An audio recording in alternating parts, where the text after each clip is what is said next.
Well, I've been umming and ahhing all day whether to discuss the Circus show or not.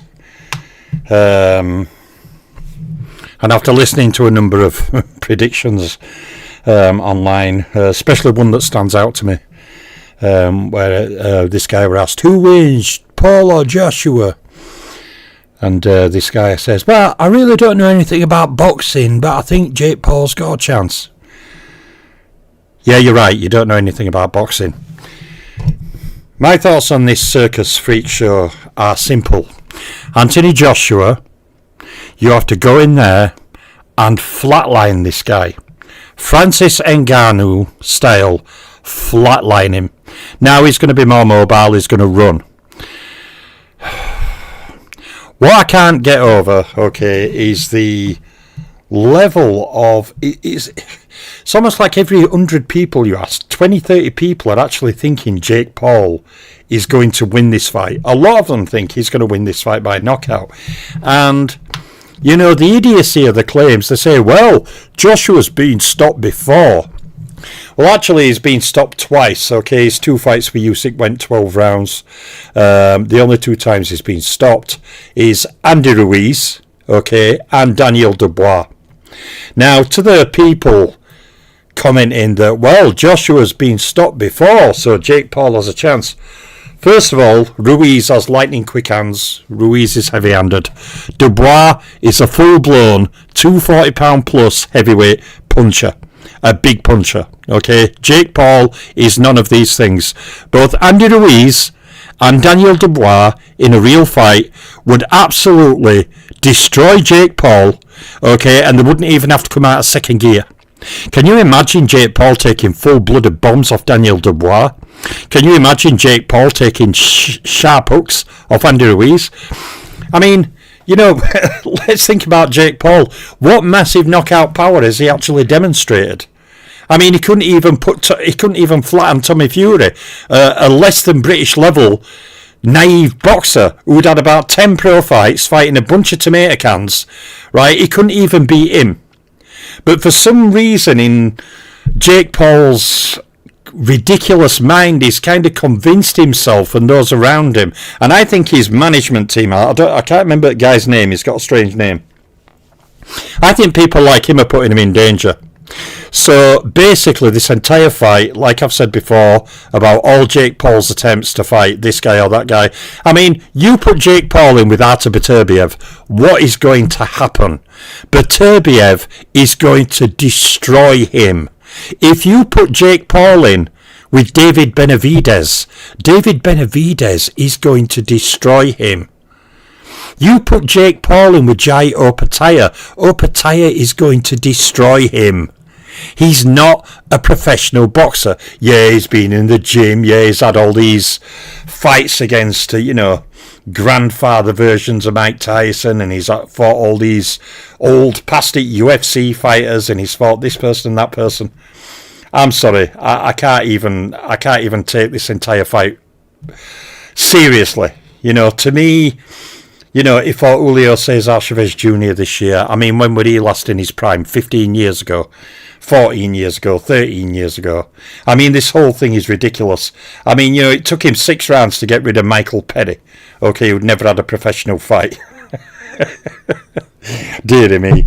You know, he fought Nate Diaz, he went 10 rounds. He lost to Tommy Fury over 8 rounds. I mean, where is all this vaunted knockout power, you know, that Jake Paul's going to replicate what Daniel Dubois did? Okay, even on his official record, he's got 7 stoppages. Who has he stopped? Ali Exen-Gibb. I'm not a UFC fan or anything like that, so I don't know half of these people. I know Tyrone Woodley. He went 8 rounds with Jake Paul. Second fight, Paul stopped him in 6 rounds. He beat Anderson Silva over 8 rounds. So, the problem with this fight is, and I think with Jake Paul, I think a number of things. One, his results so far fighting these former UFC legends, coupled with his ego and his own deluded sense of self-importance. You know, he's talking about, people are going to him saying, well, in Ali's 14th fight, he fought this guy, and in this guy's fight, he fought that guy, and in Tyson's 14th fight, he fought that guy, and your 14th fight, you're fighting Anthony Joshua, so somehow he's better than Muhammad Ali because he's fought a higher rated opponent earlier than Muhammad Ali did. No, Jake. I'm going to be very brutally honest. Big shout out to Random and Bruce in the chat. This ain't going to be a long live stream. I'm going to be very honest. Anthony Joshua, what must happen here? Because to me, this fight should not even be sanctioned. Okay? This fight should not even be happening. Look at the size difference. Joshua is a full-blown, normal 250 plus pound heavyweight puncher. Jake Paul was at light heavyweight, then cruiserweight. Okay, he's not even a big fighter. Okay, he's never fought a heavyweight before. He's never fought an active professional fighter before, except for Tommy Fury, who beat him. What do you think could happen if you put Tommy Fury in ring with Joshua? I know triangle theories don't work, but my point is that top level professional fighters who've been at top level or are still active and near top level, they have lived an entire lifestyle of training camp fight, training camp fight, training camp fight. What Jake Paul's done is admirable to an extent, but only against his level of opposition. Jake Paul wouldn't even be half of the light heavyweight contenders from 10 to 25. Half of those guys had wiped the floor with him. Because the professional fighters, he's not. Yes, he can mimic certain things. Yeah, he's learnt some skills along the way. But, you know, him beating these ridiculous fights, fighting washed-up, faded has-beens, you know, fighting UFC fighters who've never had a professional boxing match in their life. It's just ridiculous to think you're going to go in there with a modern, big, heavyweight puncher and come out. So this is what I want to happen, okay? I want AJ, okay, to simply wipe this guy out. I want Jake Paul to suffer 3 or 4 broken ribs, smashed nose, be laid inert on the canvas. I want AJ to beat him in a manner where all the boxing bodies and Netflix and everyone else after this fight will be very hesitant before putting on a circus fight like this again. I want AJ to demonstrate why he's a top level heavyweight and to brutally flatten this clown with extreme prejudice. You have got top-level pound-for-pound boxers in the world now, and Jake Paul is placing himself above them. Jake Paul is talking. I heard him say he's one of the greatest boxers ever. This guy has to be put in his place. He has to be shown why it's called professional boxing. Not YouTuber influencer turned wannabe boxer.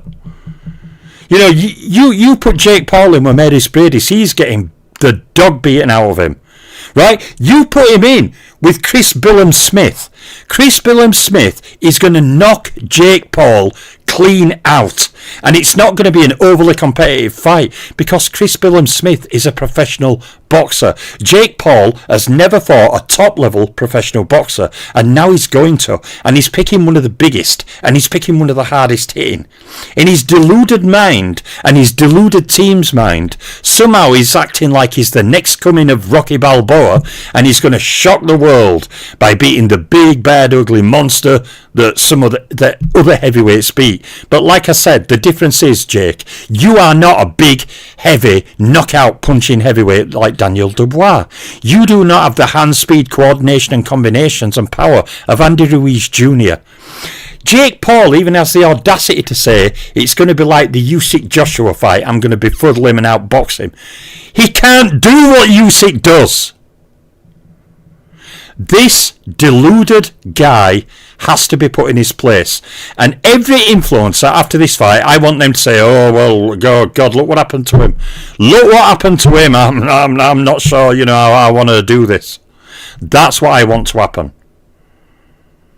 You know, it's like Sugar Ray Robinson said, this is the hurt business.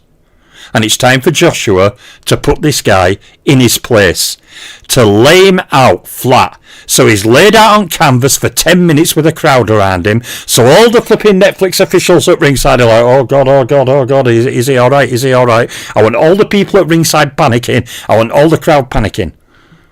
I want Joshua to flatline him. But I don't necessarily want it to be quick. Everyone's saying Joshua has to get rid of him in 2 rounds. No, I'd be happy for Jake Paul to be kept up for 6 rounds and take a 6-round beating to break his body, break his mind, pummel him, and put an absolute licking on him that the crowd are uncomfortable watching. So that the crowd are like, oh, this is too much, this shouldn't be happening. Boxing, Joshua needs to put a line. Now, you know, Joshua said in one interview before Ngannou fight that he's defending honour of boxing. Okay, and he has to do it again. He has got to wipe this guy out. This guy's talking. It's an easy fight for him. All he's got to do is show up, move around, and, you know, he wins easy. He's starting to... Jake Paul's starting to remind me of someone who at some point the boxing commissions are going to have to say, you know what, mate, you need protecting from yourself. You need protecting from yourself. Because, yeah, I mean, Jake Paul said, you know, in one interview that, you know, if he beats AJ, he'll fight Usyk and beat him. I'm like, are you living on cloud cuckoo land, mate? You think you're going to beat Alexander Usyk? This guy thinks he can match Usyk's footwork and talent and speed and coordination and timing. He thinks he can replicate that in a ring and outbox Joshua. I mean, so, you know, I don't really like talking about these fights. That's why I never normally talk about them. Jake Paul is a joke fight. Benavides would bust him up and leave him flat. So would Opataya, so would Beterbiev, so would Chris Billum-Smith. So, I mean, they're saying, well, Daniel Dubois, not Joshua out. You put Dubois in with Jake Paul in a real fight. Dubois is going to ice Jake Paul. He's going to knock Jake Paul clean out. You put Jake Paul in with Andy Ruiz Jr., he's going to get knocked clean out. But yet all the media and all Jake Paul's fans are trying to build this idea that it's a fairly even fight. Which way is it going to go? No, AJ has to take this out. AJ's got to flatten him Ngannou style, in a horribly bad style. Maybe with a load of blood spurting from his nose this time while he falls, leaving a blood splat all along the ring. And everyone at ringside to be, oh God, is he alright? Is he alright? Because maybe something like that will be what it takes to tell people this is not a game. And I don't think Jake Paul takes it as a game. But Jake Paul is a danger to himself. This is a guy that is going to get himself hurt. And then if he does, all of the networks showing it, all of the boxing commissions sanctioning it, are going to have big questions to answer. Aren't they? Really? I make this decree, I really mean this. If Joshua does not flatline Jake Paul from this day on, I will refuse to watch boxing ever again. Ever. Joshua has to flatline this guy. If Joshua gets hurt and it's a to and fro fight and he scrapes a verdict, or hell, heaven forbid if Jake Paul wins, Joshua has to retire immediately, buy a nice island in Pacific and just vanish, because I think, you know, it'll be done, won't it? If Jake Paul beats Anthony Joshua, he's done. But I don't think that's going to happen. I'm not buying into Jake Paul hype that somehow he's going to replicate Alexander Usyk's performance. I'm not a Jake Paul fan. I'm just going to say it as it is. Jake Paul cannot replicate Usyk's performance. He cannot do it. And what did Usyk say about this fight? He says as soon as Joshua wants to open up and let go on him, Jake Paul's out. Usyk, in one interview I saw, he pointed to 9th round in the second fight where Joshua went after him and were letting hell for leather combinations go at him. And Usyk said if he lets go at him like that, do you think he's going to survive? Of course he ain't going to survive.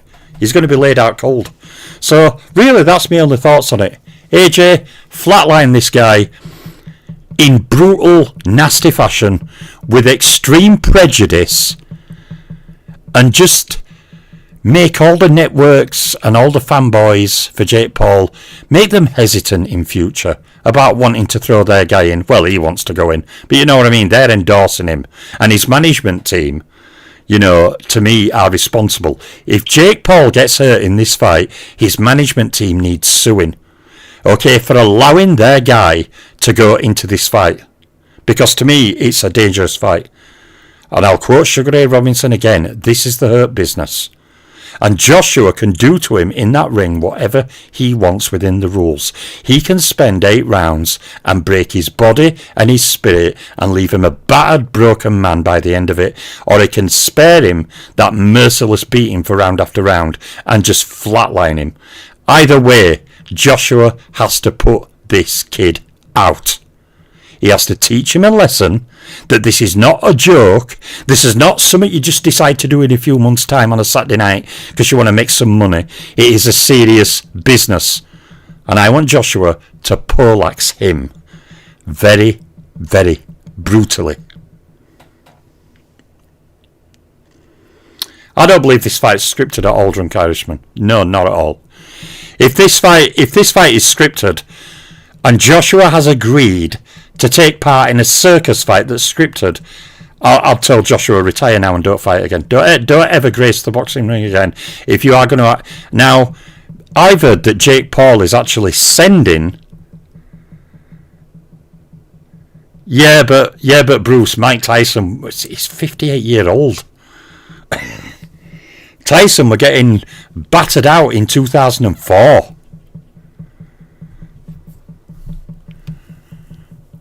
By McBride and beat up by Danny Williams, and that were over 20 years ago. Tyson, yeah, Joshua's in his 30s. This is a different situation. All I'll say is Joshua, flatline him. If you lose or look really bad in scraping a point verdict, buy an island, retire somewhere, retire from boxing, and I just hope that he gets flatlined in extremely brutal and horrible fashion. I'm out.